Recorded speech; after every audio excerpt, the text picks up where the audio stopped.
Hello guys, आप सभी साथियों का स्वागत है आपके अपनी यूट्यूब चैनल टॉपर्स इन पर। तो डेली की तरह हम लोग आज भी मॉर्निंग अपडेट लाए हैं। जितनी इंपॉर्टेंट अपडेट आज के न्यूज़पेपर में आई है वो सारी की सारी अपडेट हम लोग देखने वाले हैं। तो चलिए देर बिल्कुल भी नहीं करेंगे, स्टार्ट करते हैं आज की वीडियो को।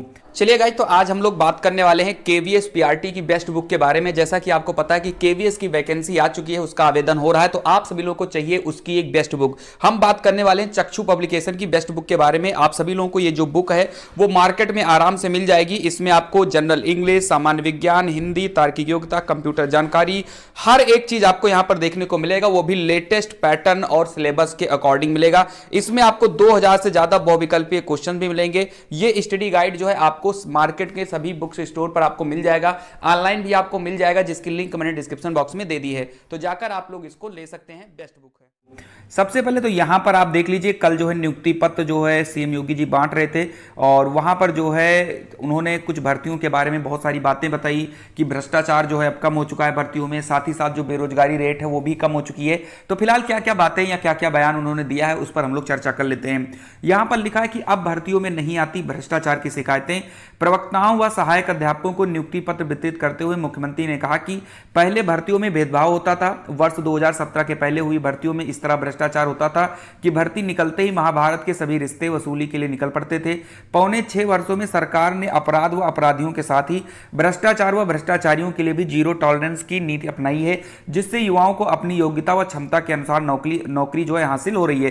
ठीक है, ये बातें यहां पर सीएम योगी जी ने कहा, ठीक है। उसमें से बहुत सारे छात्र ऐसे होंगे जो सहमत होंगे, बहुत सारे छात्र होंगे जो सहमत नहीं होंगे। और सहमत ना होने का कारण भी है क्योंकि आप देख रहे हो जिस हिसाब से यूपीएसआई में धांधली हुई है, जिस हिसाब से यूपी SSC लेखपाल में धांधली हुई है, उस हिसाब से ये जो जीरो टॉलरेंस नीति यहां पर जो सीएम योगी जी बता रहे हैं, उससे मुझे नहीं लग रहा है कोई भी युवा, जो भी बच्चा है जो पढ़ाई कर रहा है, वो इन चीजों से सहमत होगा। देखो भाई, भ्रष्टाचार आज भी है, ऐसा नहीं है कि नहीं है। फिलहाल आगे यहां पर मुख्यमंत्री जी ने कहा है कि आज हर भर्ती आयोग व बोर्ड निष्पक्ष काम कर रहा है। कोई भी भर्तियों में भाई भतीजावाद, जातिवाद व भ्रष्टाचार की शिकायत नहीं कर सकता है। भर्ती की हर प्रक्रिया को मिशन रोजगार के तहत बढ़ाया गया है। इसका परिणाम है कि जिस प्रदेश में वर्षों तक नियुक्ति नहीं हो पाती थी, प्रधानमंत्री की पहल पर 10 लाख से अधिक अग्निवीरों का चयन हो रहा है। केंद्र के विभिन्न विभागों में 10 लाख से अधिक युवाओं की नौकरी व रोजगार से जोड़ने की प्रक्रिया में बढ़ाया जा रहा है। इस मौके पर माध्यमिक शिक्षा राज्य मंत्री स्वतंत्र प्रभार गुलाब देवी भी मौजूद रही।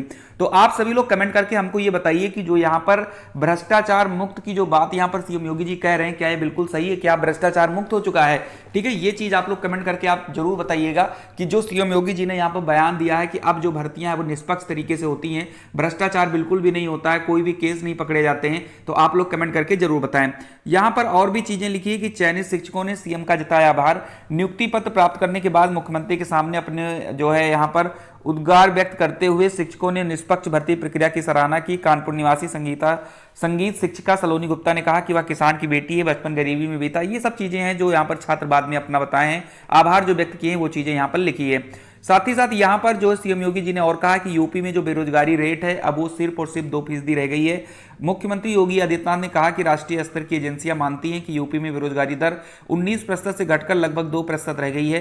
पिछले पौने 6 वर्षों में प्रदेश सरकार ने निष्पक्षता व पारदर्शिता में आड़े आने वाले सभी बैरियर हटाए हैं, जिससे हर प्रतिभाशाली युवा को नौकरी मिल सके। वह 5.5 वर्षों में 5 लाख से अधिक सरकारी नौकरी दी गई है। प्रदेश में व्यापक निवेश हुआ है, जिससे 1,61 करोड़, ठीक है, यहां पर 1.6 करोड़ नौजवानों को निजी क्षेत्र में नौकरी व रोजगार मिला है। साथ ही 60 लाख से अधिक नौजवानों व उद्यमियों को यूपी में स्वतः रोजगार से जोड़ा गया है। ठीक है, तो यहां पर इन्होंने भर्तियों को लेकर के कल काफी देर तक इन्होंने जो है बात की है और बहुत लंबी लंबी बातें जो है कल यहां पर सीएम योगी जी ने की भी है। चलिए बढ़ते हैं आगे की तरफ। अगली जो अपडेट है वो यहां पर देख सकते हैं कि अब भर्तियों में नहीं आती, ये तो फिलहाल हम लोगों ने पढ़ चुके हैं।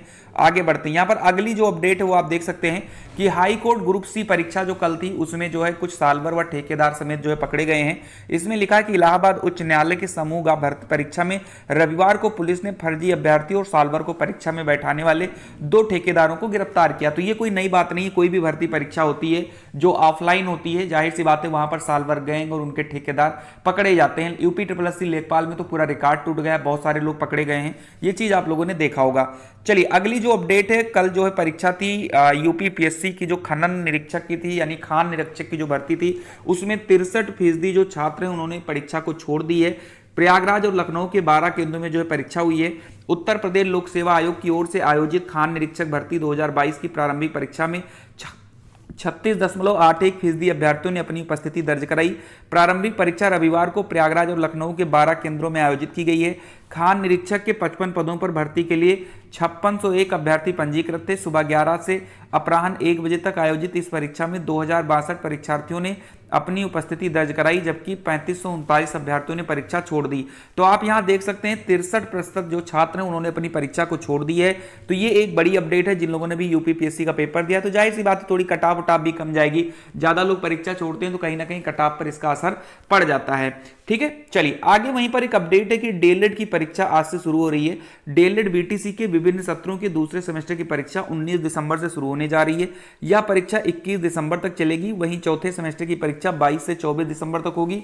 सेमेस्टर परीक्षाओं में प्रदेश भर से 1,41,501 प्रशिक्षु शामिल होंगे। परीक्षा के लिए प्रदेश में तकरीबन 400 केंद्र बनाए गए हैं। दूसरे सेमेस्टर की परीक्षा के लिए 97,311 और चौथे सेमेस्टर की परीक्षा के लिए 44,190 प्रशिक्षु पंजीकृत हैं। द्वितीय सेमेस्टर की परीक्षा में पहले दिन सोमवार को सुबह 10 से दोपहर 12 बजे की पाली में वर्तमान भारतीय समाज एवं प्रारंभिक शिक्षा और अपराह्न 1:30 बजे से 3:30 बजे की पाली में प्रारंभिक शिक्षा की नवीन प्रयास का पेपर होगा। तो आप यहां पर देख सकते हैं। चलिए अगली जो अपडेट की हम बात करते हैं, एक बहुत बड़ा बदलाव हुआ है जेई मेन की परीक्षा में कि अगर आपकी अब 12वीं में 75% अंक नहीं है तो जेई मेन की मेरिट से अब आप बाहर हो जाएंगे। यहां पर एक बड़ा बदलाव किया गया है। नियम पुराना है, कोविड की वजह से 3 सत्र से जो है इसकी रोक लगा दी गई थी। जेई मेन के लिए 12वीं में 75% अंक को फिर से अनिवार्य कर दिया गया है। यानी अब जेई मेन क्वालिफाई करने के बाद अगर 12वीं में 75% अंक नहीं होंगे तो देश के शीर्ष इंजीनियरिंग संस्थानों में दाखिला नहीं मिलेगा। SC ST छात्रों के लिए यह अनिवार्यता 65% है। जेई मेन के जरिए IIT NIT और अन्य बड़े इंजीनियरिंग संस्थानों के स्नातक कोर्स में प्रवेश मिलता है।